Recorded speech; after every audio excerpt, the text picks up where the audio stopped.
We're going to finish up gas laws today. We've done Charles' law, Boyle's law, we did the combined. We're going to do the ideal gas law, and there's a couple others.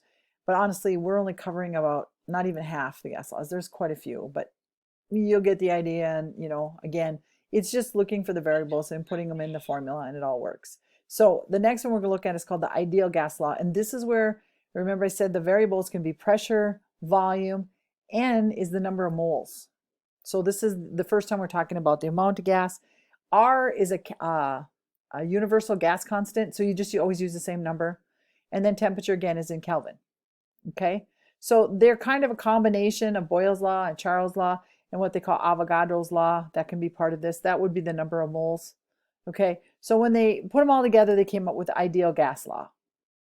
And again, R was derived from a gas at STP, standard temperature and pressure. So when you put pressure in as 1 atmosphere, you put volume in, and again, standard temperature and pressure, the volume would be 22.4 liters, because that's what all gases are at STP. N would be 1, because that's the number of moles. T would be the temperature, at standard temperature is 273. So when you solve for that, you get R, okay? So again, this is what I was talking about. If we put 1 in there, 22.4, the temperature is 273, and 1 mole, we get R. R is the gas constant, and the gas constant is 0.0821. It's got a crazy thing. It's liters per atmosphere per over moles per Kelvin, because if you look, atmosphere, liters, moles, Kelvin, so it's got all those units, but it's always 0.0821. So if you're going to use R, you use that. If I'm trying to find the number of moles, I'm going to get everything else, and for R, you use 0.0821. Okay, that's the constant, the gas constant. Okay, all right. So here we have how many moles of helium are contained in 0.9 liter container. We got 30 Celsius. So again, we change that to what, 303 for Kelvin. Then we've got the pressure. So we got the pressure is 0.8, excuse me. We got the volume, 0.9. We're trying to find N. We know R is 0.00821, and the temperature is 303. So we just got to solve. So actually, if we take pressure times volume divided by the R times T, we're going to get N. Okay? So N is pressure volume divided by gas constant temperature. So you put in your numbers, and you get, sorry, again, I'm covering up, 0.0289 moles, or 0.03 would be fine, you guys. Okay? So this is a pretty easy one. You're going to solve for one of these numbers. If I'm looking for volume and I have everything else, I just take this and put pressure over here and divide by it. So again, it's just manipulating the formula. Okay? Here, what volume? Okay, I'm looking for volume. Will be occupied. I have our moles, 3.93. I have my volume, and I have my temperature. Again, temperature, I got to change that to Kelvin. And R is 0.00821. And then N, it says right here, is 0.39. So basically, to find volume, I'm going to take the number of moles times gas constant, 0.0821, times the temperature in Kelvin, and then I'm going to divide by my pressure, and that'll give me my volume.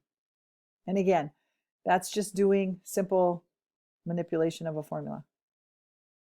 You put your numbers in, and again, I'm hiding it, sorry. It's 9.87 liters. So again, you got your moles.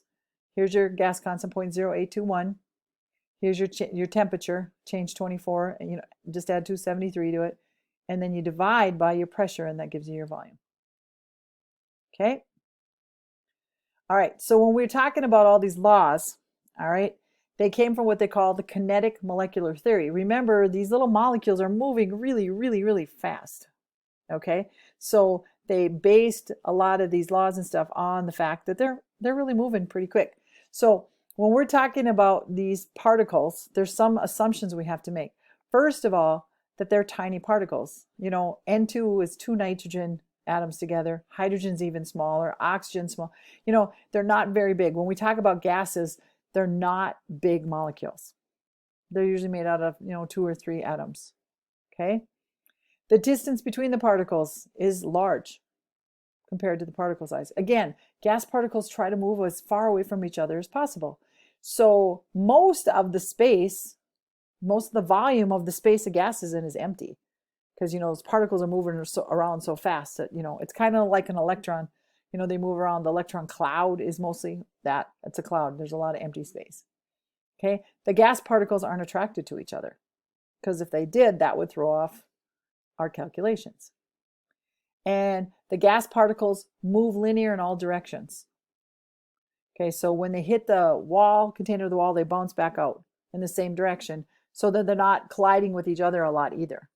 Okay, they do collide with each other because of the paths that they take. They bang into the container walls. They're always moving. And again, that comes into this molecular theory. The particles are always moving. Okay, and when they talk about these collisions, they're saying they're elastic. In other words, they don't lose any energy. When they run into the side, they still have as much energy as they had before they ran into the side or to each other. Okay, so when we're talking about the average kinetic energy of all these particles, it's actually the same for all gases. It doesn't matter what gas you have.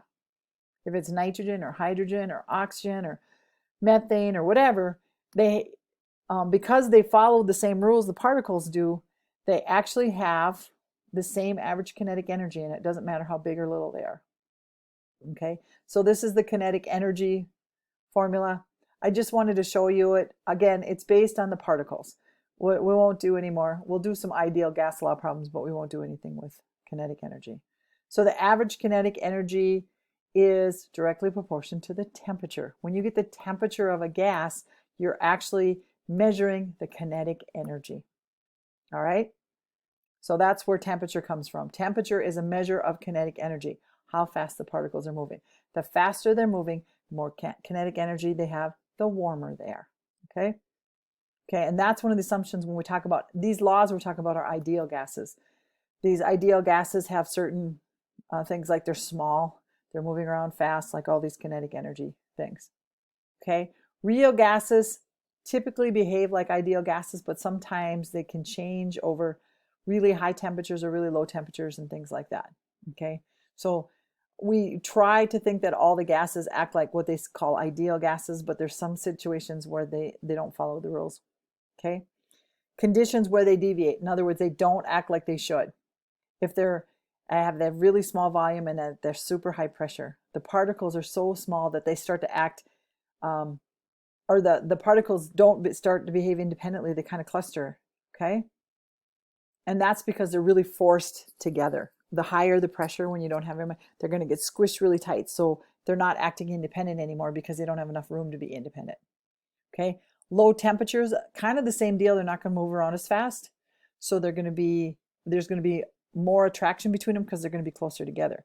Because again, they're not moving as fast. As when you decrease the temperature, you decrease how fast they move. Okay, there was one guy, Dalton. He's the one that figured this out.